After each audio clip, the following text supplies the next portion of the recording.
Burin kabilesinin reisini çağıracağım. Burin kabilesinin reisini nasıl çıkardım bunun davetini? Arohan'ın davetini yaptım. Arohan'la bir istişare sonucu Burin kabilesinin reisini çağıracağım. Burin kabilesinin reisi şöyle eli kolu çok uzun derler ya, onun gibi bir şey. Böyle kabilenin o kadar ileri gelenleri var ki kabilenin falcısı, kabilenin büyücüsü, kabilenin hekimi, kabilenin şifacısı, kabilenin her şeyi var. Şu aşağıda mısır tarlasının olduğu yer vardı. Mısırlar biçilmişti. Orada daveti yapabiliriz. Orası hem güzel hem sakin. Ve aleykümselam ve rahmetullah. Selamımı kendim aldım. Şuna bak. Hangi bölgede, hangi ülkede, belki de bizim ülkemizde, belli de değil. Ve geçiş kapılarıyla ilgili bilgisi de var. Bu Burin kabilesinin reisinin birçok şeyde bilgisi var.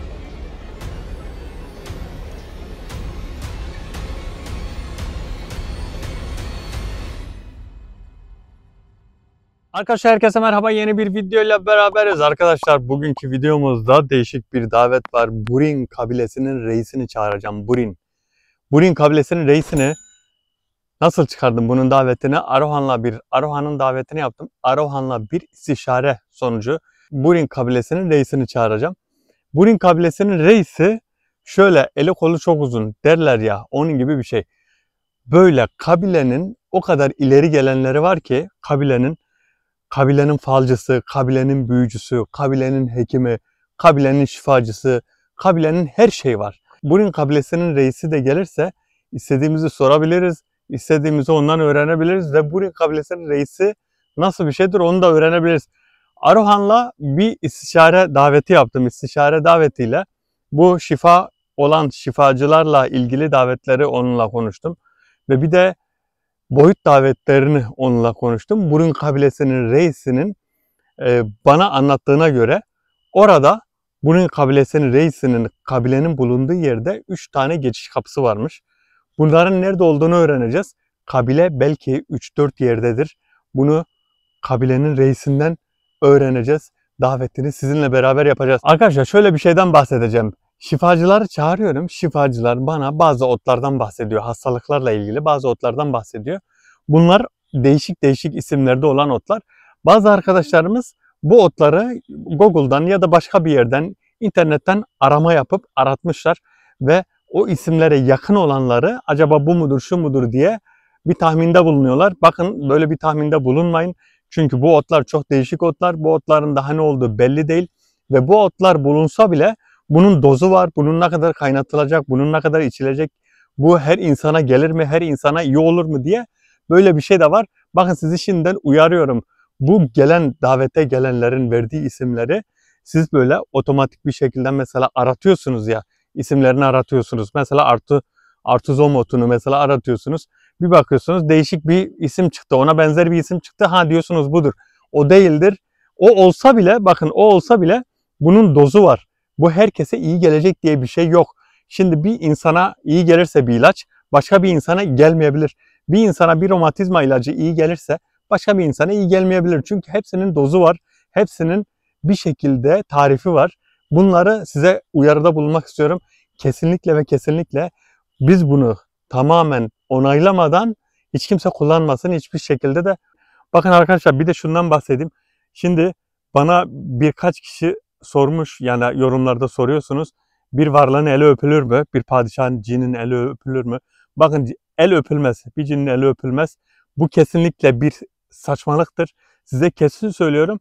Hiçbir şekilde, kesinlikle imkansız, yani hiçbir şekilde bir cinin elini bir kişi öpemez. Bunu size net olarak söylüyorum. Böyle şeyler yapanları size rica ediyorum, izlemeyin. İzleyip de prim vermeyin. Sizinle dalga geçiyorlar. İnanın, sizinle dalga geçiyorlar ve siz de inanıyorsunuz, izliyorsunuz. Şimdi videomuza geçelim ve bu kabilenin reisini çağıralım ve bakalım bu kabilenin reisinden neler öğreneceğiz. Başımıza neler gelecek, nasıl bir şeyler çıkacak ortaya, hep beraber göreceğiz. Hemen bu geçenki davette şifacıyı çağırdığım bir davet yeri vardı. Oraya gidelim. Orada daveti yapalım. Bakın, burası ıssız bir yer. Burası şu aşağıda mısır tarlasının olduğu yer vardı. Mısırlar biçilmişti. Orada daveti yapabiliriz. Orası hem güzel hem sakin.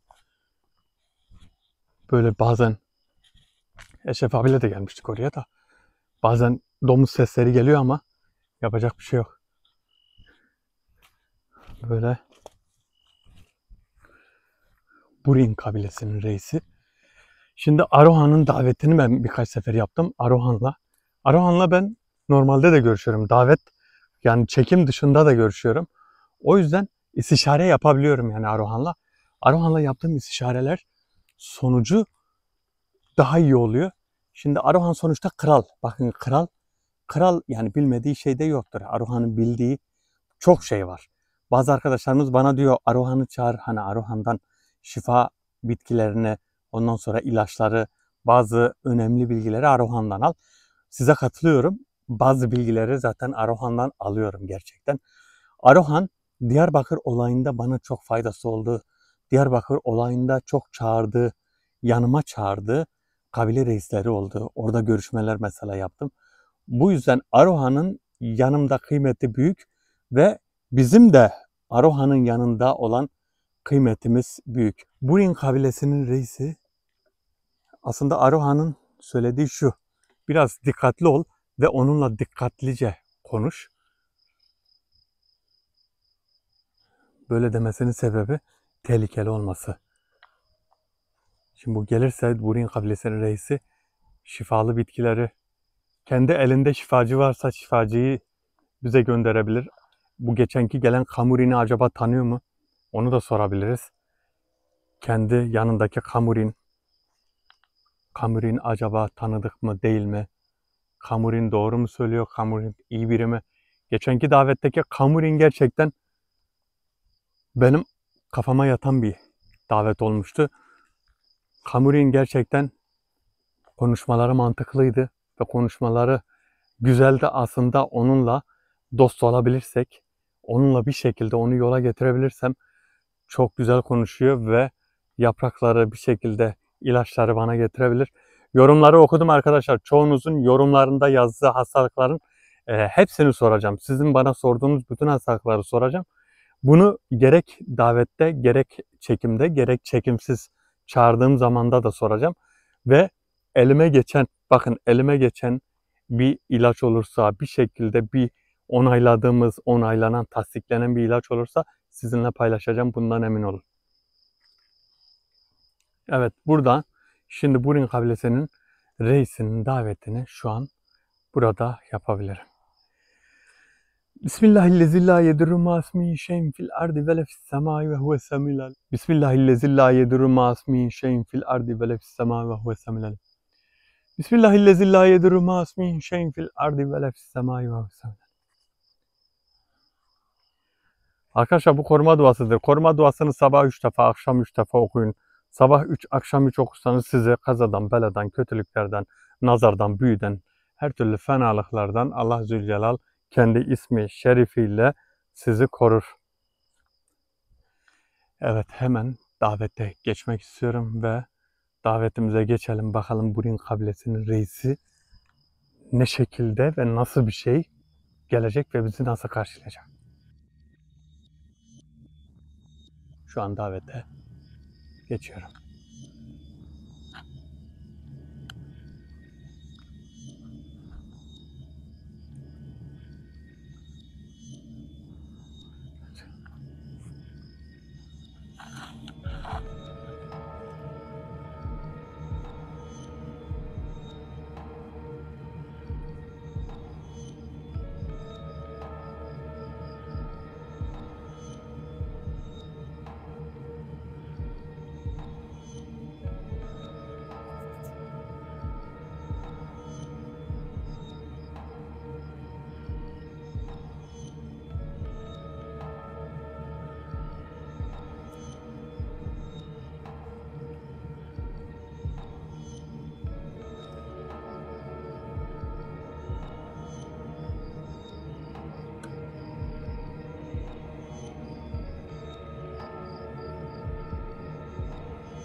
Evet arkadaşlar, davet şu an açık.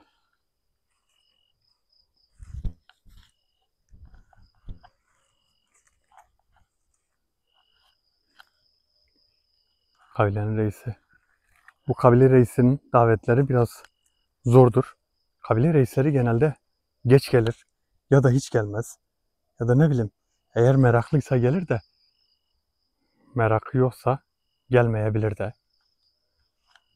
Ama Arohan'ın söylemesine göre kabilenin reisi gelecek.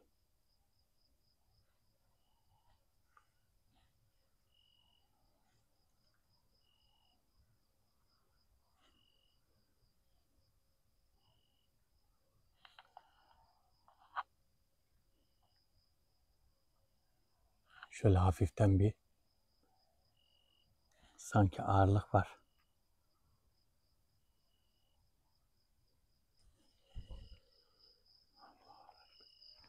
La ilahe illallah.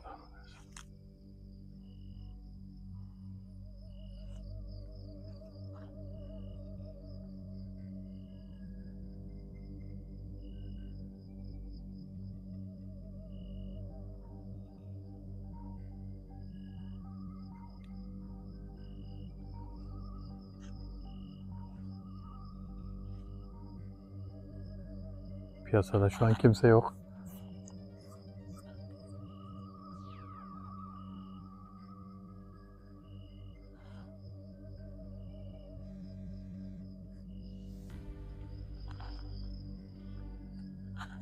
Bismillahirrahmanirrahim.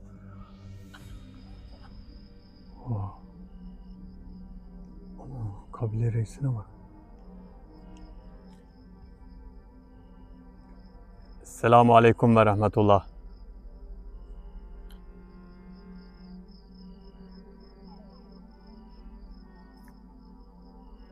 Ve aleyküm selam ve rahmetullah. Selamımı kendim aldım. Aa, şuna bak. Burin kabilesinin reisi sen misin?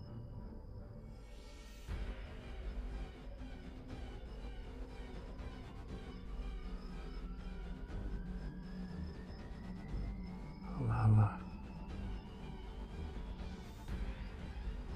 Davetin sahibi sen misin?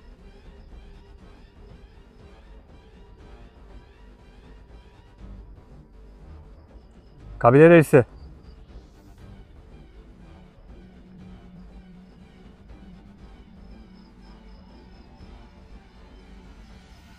Benimle konuşabilirsin.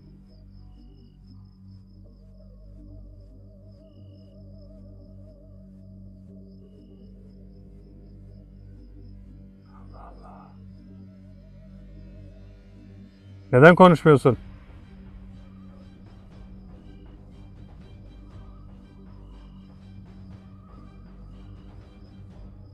Kabile reisi. Burin kabilesi.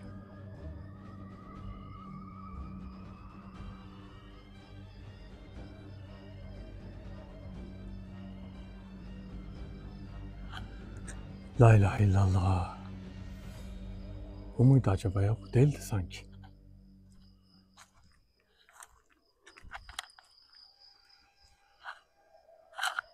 Davete başka biri mi geldi? Olabilir mi acaba? Kabile reisi de olabilir ama konuşmadı. Herhalde şaşırdı. Ya da ilk defa davete geldi. Onun için konuşmamış olabilir ama konuşacak herhalde. Burin kabilesin. Oh, ben de reis gelecek. Şöyle heybetli bir şey zannettim ya da gerçi öyle bir şey zannettim ama neyse, yorum yapmayayım. Eğer buralardaysan senin davetini Arohan bana verdi. Arohan. Kabile reisi.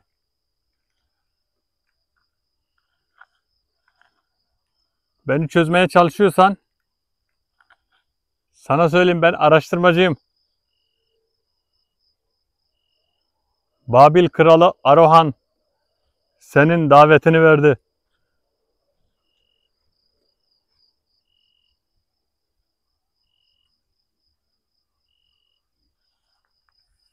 Reis,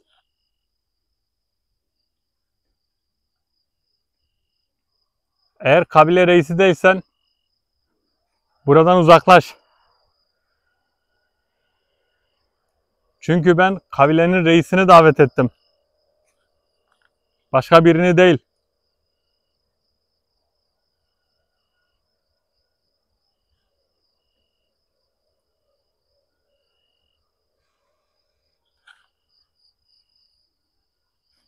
La ilahe illallah.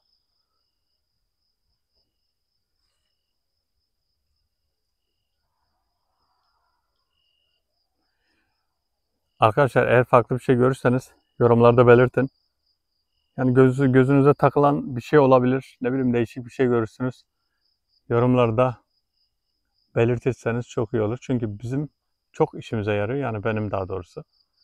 Bazı arkadaşlarımız da yani bilmeyen arkadaşlar da onlar da takip ediyor. Onlar da bakıyor. Görmeyenler de görüyor. Çünkü sonuçta davet açık ve bu gece davet açık olduğu için her şey görülebilir.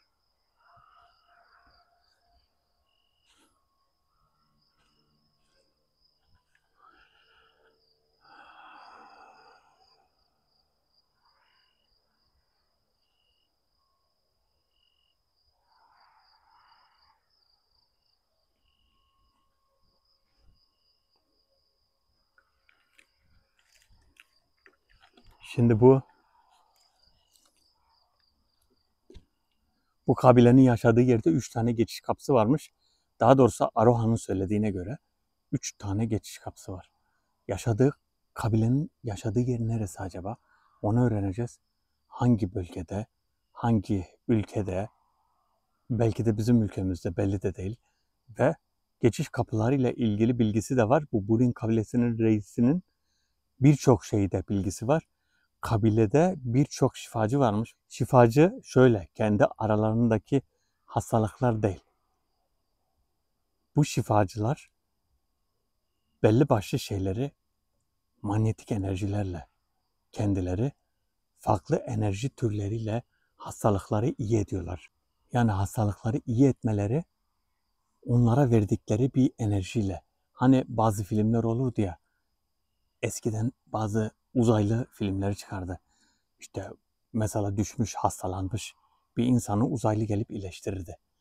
Bakın bu yöntem gibi aslında senaristlerin yazdığı bu tür filmler gerçekten alınmış. Yani gerçek olan olaylardan alınmış. Bu şifacılar da aynı o şekilde yani bir enerjiyle hastayı iyi edip düzeltiyor. Bunun örnekleri var. Bunun birçok örneği var.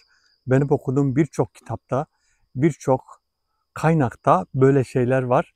Yani bitkisiz, ilaçsız bir şekilde iyi ettikleri, hastaları iyi ettikleri görülüyor.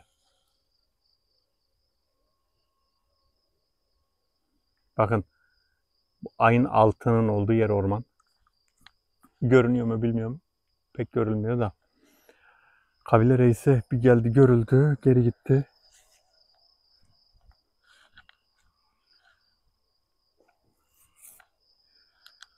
La ilahe illallah.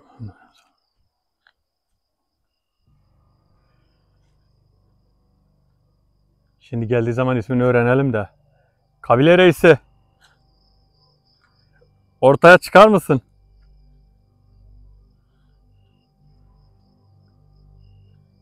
Davetini Arohan verdi.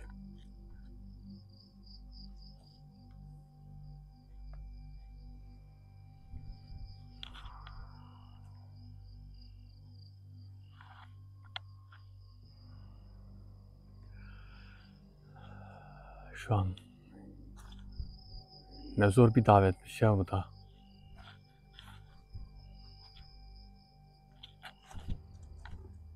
Hah geldi.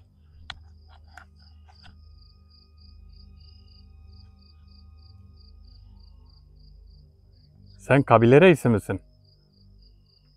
Davetini Arohan verdi. Evet, ben Burin kabilesinin reisiyim. Beni neden davet ettin söyler misin? Şimdi seni davet etmemin sebebi seninle istişare etmek. Yani bilgi alışverişi yapmak. Kabilen çok büyükmüş. Aruhan senden bahsetti. Aruhan'ı bilirim. Aruhan Babil kralıdır.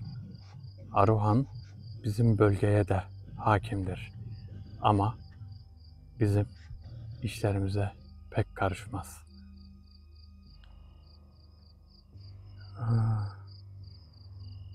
Evet, Aruhan davetini verdi. Senin kabilende şifacılar varmış. Bir de geçiş kapıları varmış. Geçiş kapıları nerededir? Senin kabilen hangi ülkededir? Bir de bu hastalıkları iyi eden kabilendekiler, kabile mensupların varmış. Evet, doğru bildin. Hastalıkları iyi eden kabile mensuplarım var. Bunlar çağrıldığı yerlere gidip hastalıkları iyi ederler. Peki nasıl iyi ederler? İlaçlarla mı?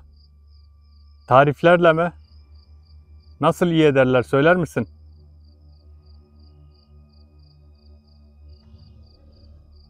Hayır, ilaçlarla değil. Hastalıkları iyi etmeleri tamamen onlara bakışlarla olur. Hastaya bakan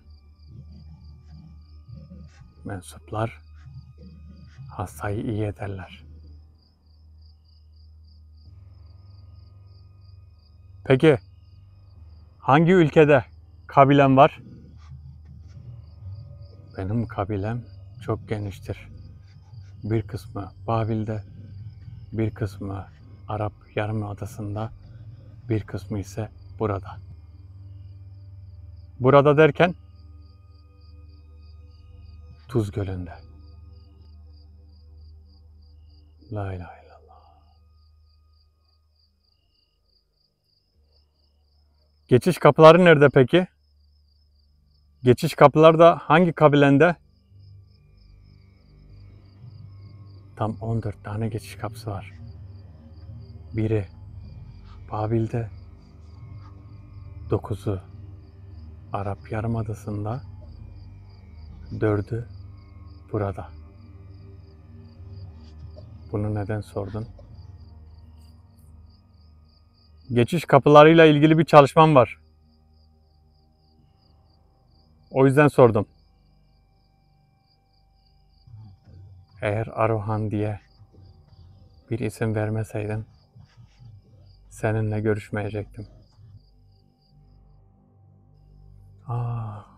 Görüyor musunuz kabile reisini? Yani bakın boyu kısacık biliyor musunuz? Bakın şu boylarda. Şöyle bir şey. Yani böyle bir şey. Görüyor musunuz bilmiyorum. Heh. Yani şu dizim var ya. Bakın dizimden. Yani şöyle göstereyim. Dizimden biraz yüksek. Kendi şu anki gerçek haliyle görülüyor. Yani isteseydi heybetli bir şekilde görülebilirdi. Yani korku vermek için heybetli bir şekilde görülebilirdi. Aruhan demeseydin seninle görüşmezdim. Görülmezdi. Buralarda dolanırdı. Belki görülmezdi yani. Aruhan, işte Aruhan kral. Kral bir dostunuz olursa bu şekilde oluyor. Kral bir dostunuz. Bakın Aruhan ben hem kral hem Müslüman hem Babil'in kralı olduğu halde şimdi düşün. Yok git Aruhan'ın elini öp. Ya böyle bir şey yok. İnsanoğlunun haysiyetini iki paralık edenleri izlemeyin. Bu insanoğlunun haysiyetine, şerefine, namusuna hakarettir. Bakın hakarettir. Çünkü Allah Zülcelal insanoğlunu bütün mahlukattan en şerefli olarak yaratmıştır. Ve affedersiniz var ya, o kadar alçak insanlar var ki, o kadar alçak insanlar var ki, yani hiçbir şey demiyorum. Hiçbir şey demiyorum.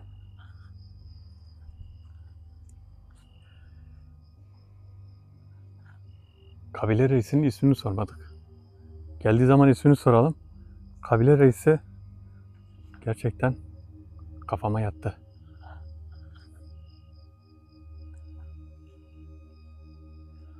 La ilahe illallah.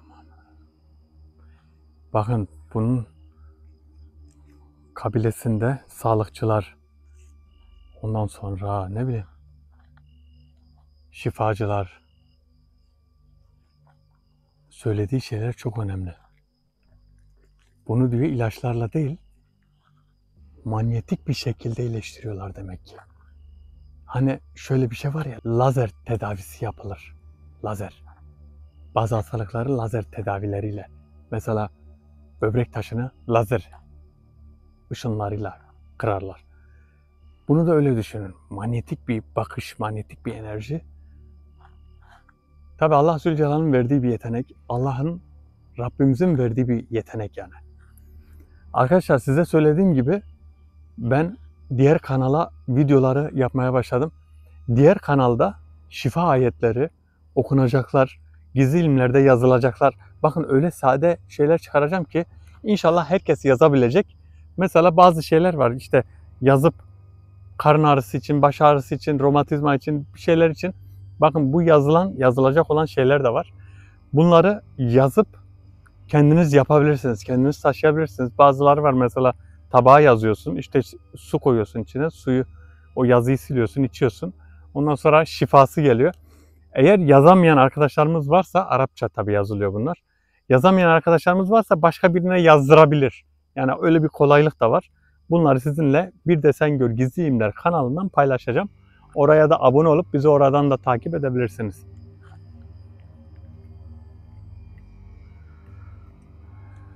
Kabile reisi çok hem olumlu hem mantıklı ve de dikkat ederseniz böyle korkunç bir şekilde gelmedi. Korkunç bir şekilde de gelebilirdi. Heybetli bir şekilde de gelebilirdi. Bakın şurada bir hışırtı var. Burada kesin bir şeyin yuvası var. Ya çakal yuvası. Çünkü o hışırtı gelmesi ondandır. Kesin orada bir çakal yuvası var ya da bir hayvan var. Çünkü ben geçen geldiğim davette de sesler geldi. Eşref abiyle beraber geldiğimiz zaman da sesler geldi. Bir şey çıkmadığına göre ürkek bir hayvanın yuvası.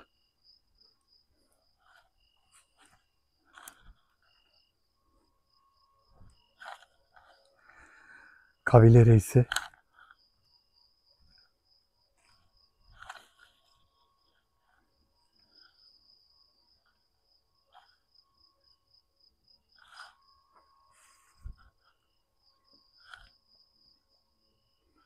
La ilahe illallah. Muhammed Resulullah. Acaba bu da mı Müslüman? Müslüman olabilir mi?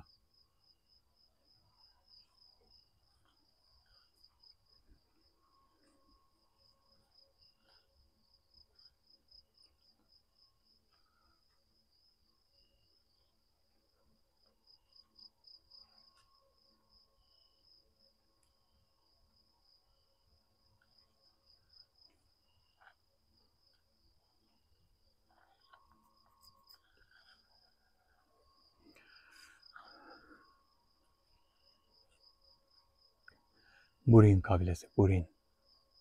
Burin benim çok eski bir kaynakta Burin kabilesi diye bir kabile duymuştum. Hatta okumuştum bunu. Başka hiçbir yerde yazmıyor Burin kabilesi.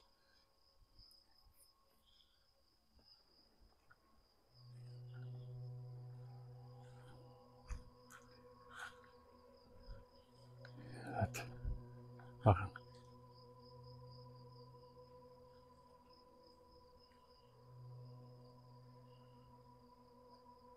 Bana ismini söyler misin?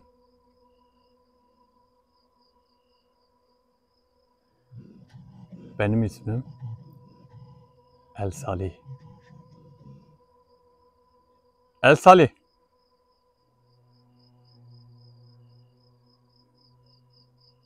Harohan'la senden konuştuk.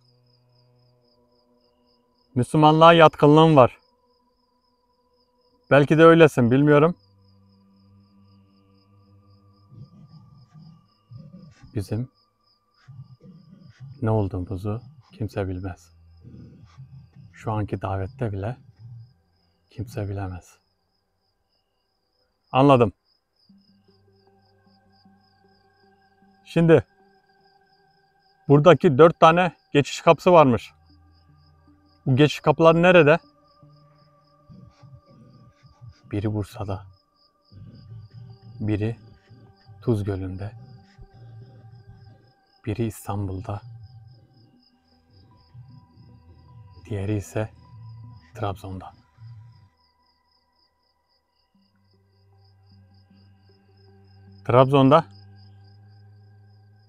Trabzon'da nerede olduğunu söyler misin peki?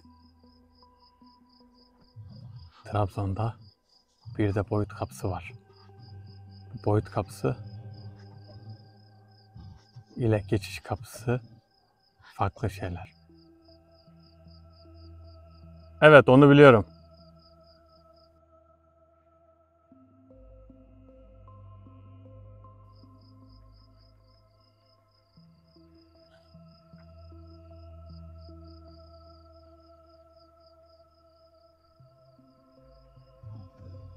Senin istediğin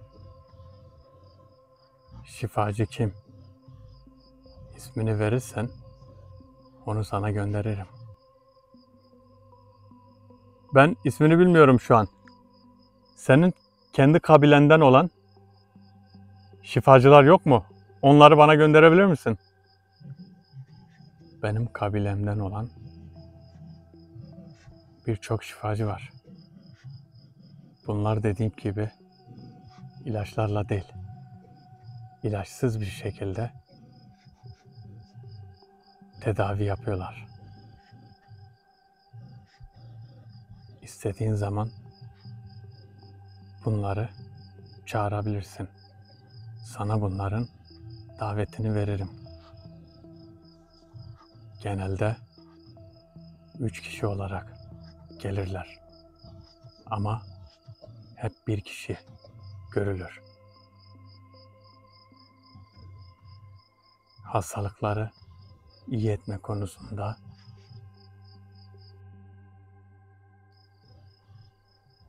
çok iyiler.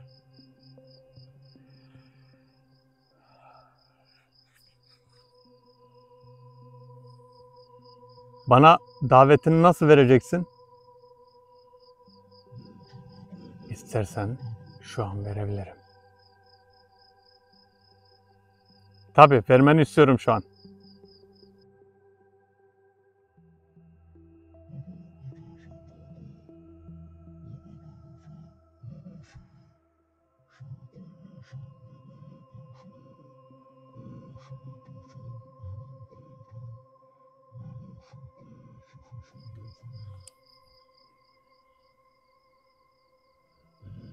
Bunları, bu isimleri söylersen derhal gelirler.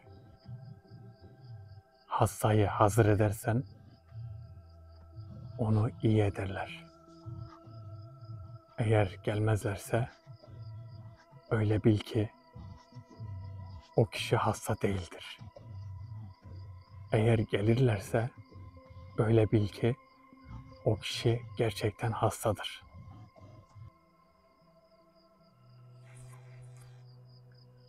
Anladım. El Salih, buradaki kabilen çok kalabalık mı? Evet. Hem kalabalık hem de güçlü. Genelde Tuz Gölü'nün civarında yaşarız.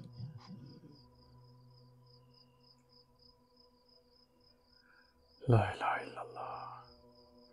Bu Kamuri'ni tanır mısın? Kamurin. Şifacı Kamurin. Evet, şifacı Kamurin'i tanırım. Kamurin çıkarcıdır. Kamurin çıkarı olmadan hiçbir şey yapmaz. Ona bir şey vermez isen seninle düzgün bir şey konuşmaz. Of. Bakın o kadar doğru söylüyor ki. Kamurin çıkarcıdır. Kamurin bir şey almadan bir şey vermez. Kamurin'e bakar mısın? Gerçekten o gün de bana kendi söyledi. Senin ne çıkarın var, ne yapacaksın, ne edeceksin. Ama benimle düzgün konuştu. Sorduğum şeyleri söyledi. Yani o kadar da kötü değildi. Belki de çağırmadan çağırmaya fark var. Belki de Kamurin biliyorsunuz ilk burada çıktı. Eşref abi burada çıktı. Eşref abi bir soru sordu. O soru üzerine bize saldırdı, bir daha gelmedi. İkinci çağırdığımda ben tepede çağırdım, fındıklığın içinde. O zaman geldi ve benimle çok güzel konuştu. Konuştuğu için de her şeyi söyledi. Bilmiyorum, belki de ben düzgün konuştum onunla. O yüzden her şeyi söyledi. Kamurin. Bakın Kamurin işe yarayan bir varlık. Kamurin'i elde tutacağız ve bu kabile reisini de elde tutacağız. El Salih. El Salih'i de elde tutacağız. Bildiği çok şey var. Eğer ekibi var ya, bunun elindeki ekip, o ekibi elde edersek yani bu tür şeylere girmem de belki de yapmak isteyenlere, yani bu işin erbabı olanlara devredebilirim. Devrederim. Onlar da, ama erbabı olanlara ve sağlam kişilere, para göz olmayan kişilere devretmek lazım. Düşünün, mesela devrettin. Adam da bu işi ticarete döktü. Gelenden doğra, gidenden doğra. Gelene yaz, gidene yaz. Olmaz öyle.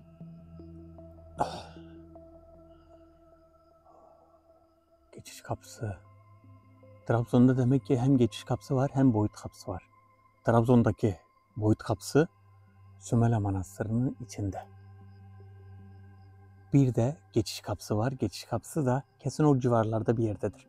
Ya manastırın aşağı kısımdadır, yolda bir yerdedir. Bunları çözmek için, bunların anahtarını çözmek, şifreyi çözmek lazım. Ben çoğunun şifresini çözdüm. Arkadaşlar çoğu şeyi de işte videoya atamıyorum. Yani şöyle, attığım videoyu herkes izliyor. Bütün herkes, yani siz olarak değil de tüm dünyada herkes izleyebiliyor. O yüzden bazı şeyler gizlilik kuralları içerisinde geçiyor. Yani yaptığım her şey açık olmuyor. O yüzden bunu bilmiş olun.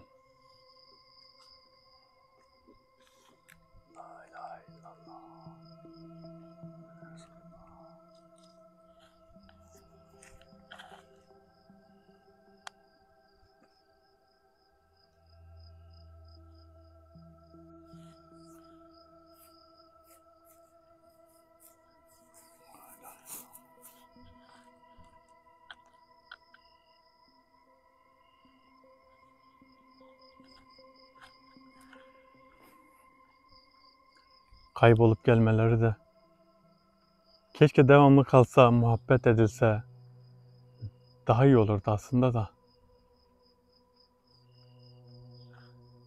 Düşünün, mesela geldi, gitmiyor hiçbir şekilde.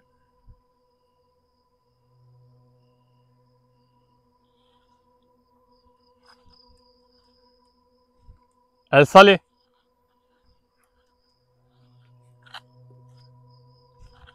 İşte.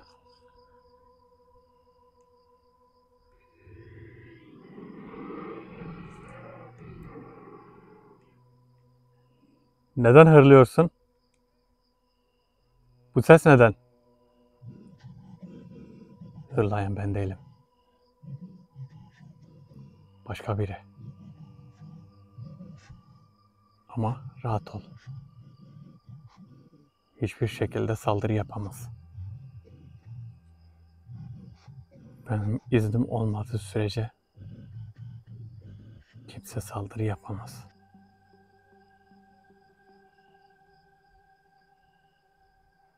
O çok iyi. Neden geldiler? Sana şunu soracağım. Boyut kapısı açıldığı zaman nasıl bir şey açılıyor? O boyut kapısı öyle bir şeydir ki buradan geçer gibi.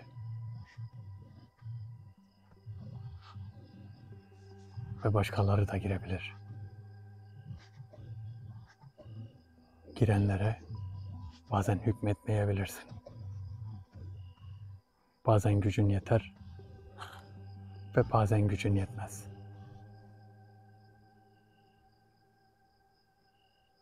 La ilahe illallah.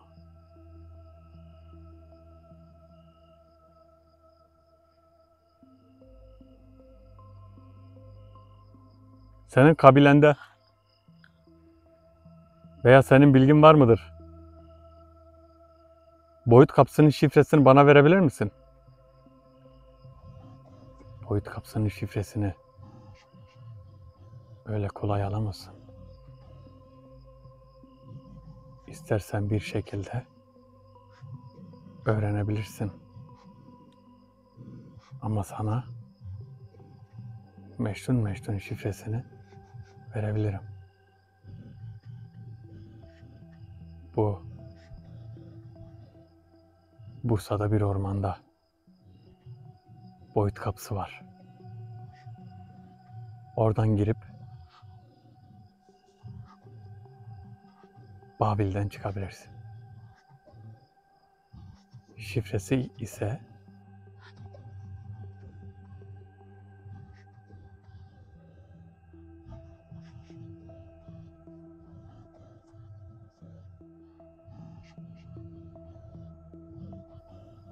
budur. Bunu davet ile yaparsan kapıdan geçersin. Peki kapıdan geçersem elbiselerimle, her şeyle mi geçerim? Elimdeki eşyalarla da geçebilir miyim? Tabii ki. Komple geçersin.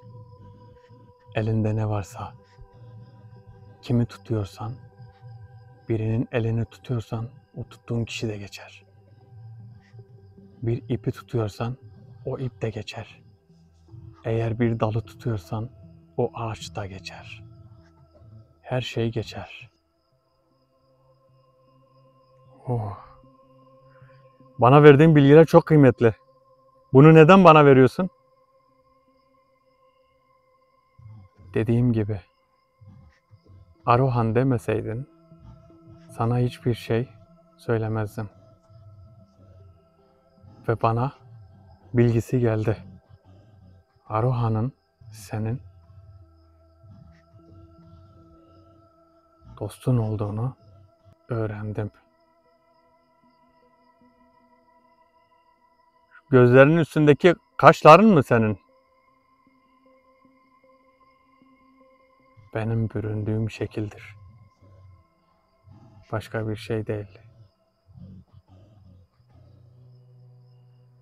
Sana büyük saygı duyuyorlar. Ben de o yüzden istediklerini sana söylüyorum.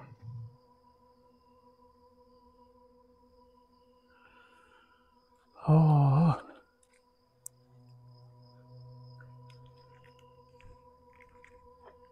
Bakar mısınız? Şifre verdi.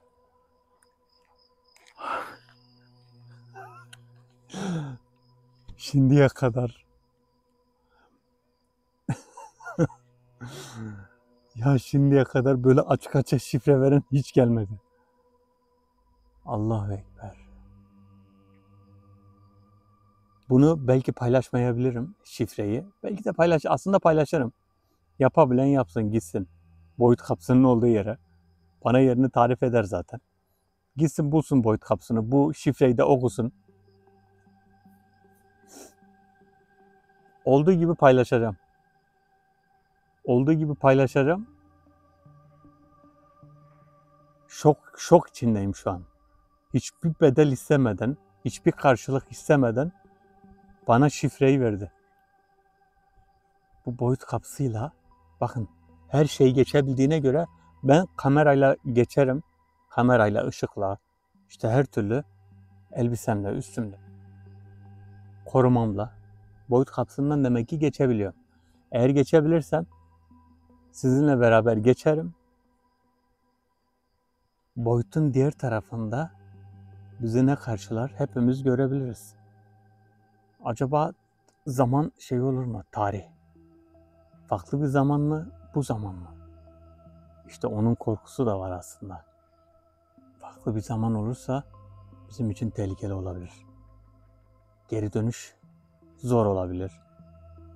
Ama gidiş varsa dönüş de olur. Sonuçta ilim. İlim kafada olduğu sürece daveti her zaman yapabilirsin. Ve her zaman yolu bir şekilde öğrenebilirsin.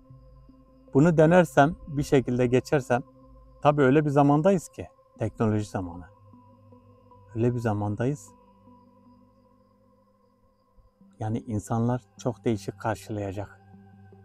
Çok farklı karşılayacak. Çoğu insanın da umrunda olmayacak. Çoğu insana çok normal gelecek. Çoğu insana da çok saçma gelecek bu şeyler.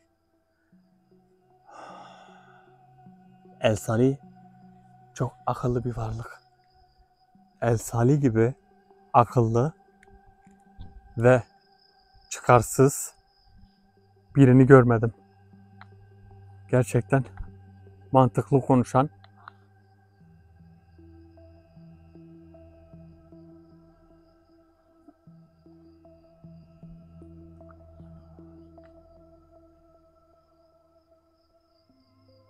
La ilahe illallah Muhammed Resulullah.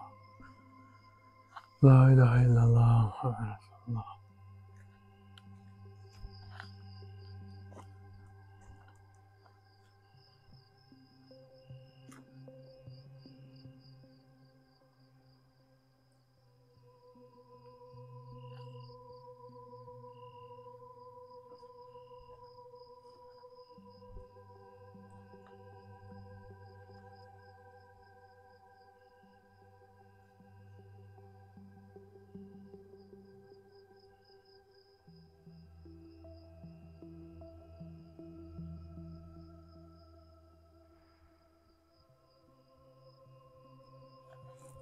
Bakın şu tarafta az önce davet açıkken ben El Salih ile konuşurken bir homurdanma sesleri geliyordu. Büyük ihtimal domuz olabilir.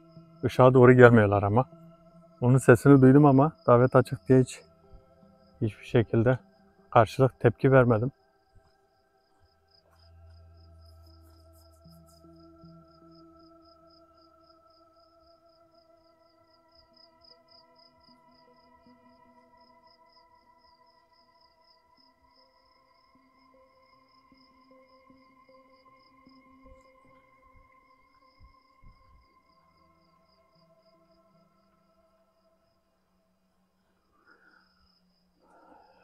El Salih buralarda mısın? La ilahe illallah Muhammed Resulullah. La ilahe illallah Muhammed Resulullah. La ilahe illallah Muhammed Resulullah. Ya arkadaşlar şöyle bir şey var bakın. Şimdi bu şifacı davetleri yaptıktan sonra, şifacıları çağırdıktan sonra neyi öğrendim biliyor musunuz? Bizi izleyen arkadaşlarımızın o kadar derdi varmış ki, o kadar hasta olanları varmış ki, kendileri, yakınları, anneleri, babaları, kardeşleri, çocukları hastaymış. Yorumları okuyunca o kadar üzüldüm ki, inan ki en derin şekilde üzüntümü size belirtebilirim. Rabbim hepinize kimin ne derdi varsa Rabbim Şafi ismiyle şifa versin. Kimin ne derdi varsa sıkıntısını gidersin inşallah. Rabbim gönlünüzde ne varsa size hayırlı bir şekilde nasip etsin inşallah. İnanın öyle bir üzüldüm ki Allah Zülcelal size Şafi ismiyle şifa versin. Kimin ne hastalığı varsa geçsin. Yani bu davetlerden sonra öğrendim ki bizim bayağı bir rahatsız, hasta, sıkıntılı olan arkadaşlarımız varmış. Bir de sen göre ailesinde. İnanın acayip üzüldüm. Eğer ki ben bir şey bulursam hepimiz için bulacağım. Hepimize inşallah bir fayda olacak da size anlattığım gibi benim bulduğum ilaçlar ya da varlıkların verdiği isimler tahmini bir şekilde aratıp bulup onu almayın sakın kesinlikle. Çünkü şifalı bitkiler bile belli bir dozda kaynatılıyor, belli bir dozda içiliyor ve herkese olmuyor. Bu ilaçlar test edilip, bu ilaçlar denenip, yani bunlar kesin bir sonuç vermeden kullanılması çok sakıncalıdır.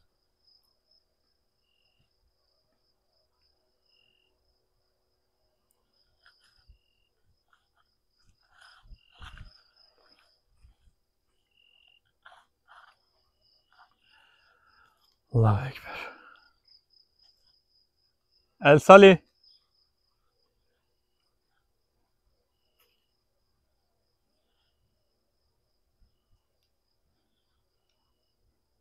Neden çıkmıyorsun?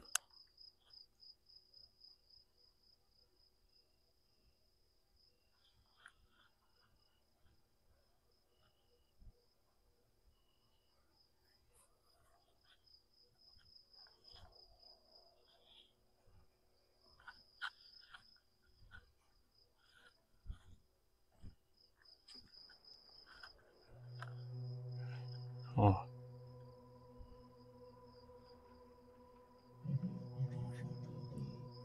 Yaptığın davetlerde kimseye zarar vermedin. Bunu öğrendim. Ve yaptığın davetlerde hep iyilikle ilgili mesajlar veriyorsun. Bunu kime verdiğini anlamadım.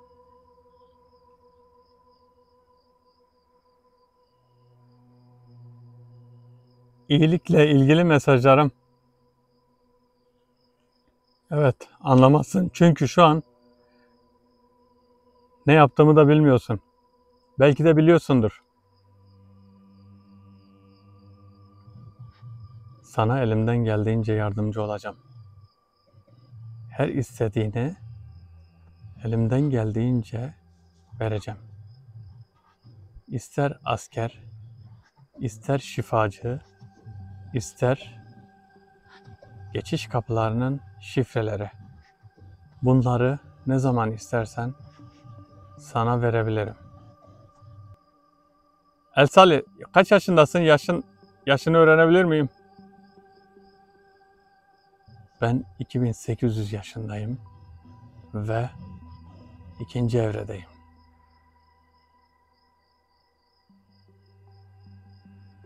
Sen bizim tarihlerimizle ilgili soruları bilir misin? Ben genelde dünyevi işlere karışmam. İnsanları ilgilendiren hiçbir işe karışmam. Ama senin istediğin şifacıları verebilirim. Bunun için benim kötü olduğumu kesinlikle düşünme. Oh.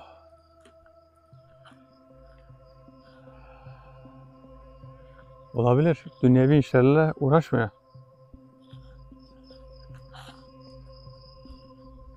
La ilahe illallah. El Salih. Dünyevi işlerle uğraşmıyorsun ama benim araştırdığım şeyler çoğu dünyevi zaten. Bizlerle ilgili.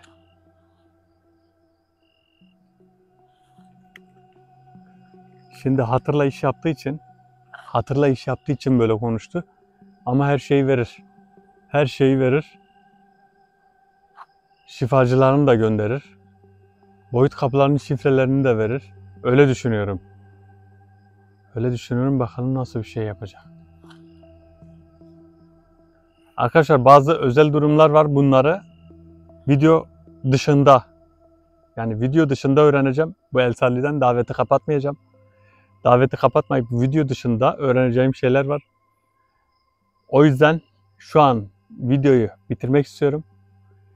Videomuzu beğenmeyi unutmayın. Çoğu güzel, yararlı olan şeyleri, öğrendiğim şeyler sizlerle paylaşacağım. Bunu da kesinlikle unutmayın. Videomuzu beğenmeyi unutmayın. Herkes kendine çok iyi baksın. Allah'a emanet olun. Hoşça kalın.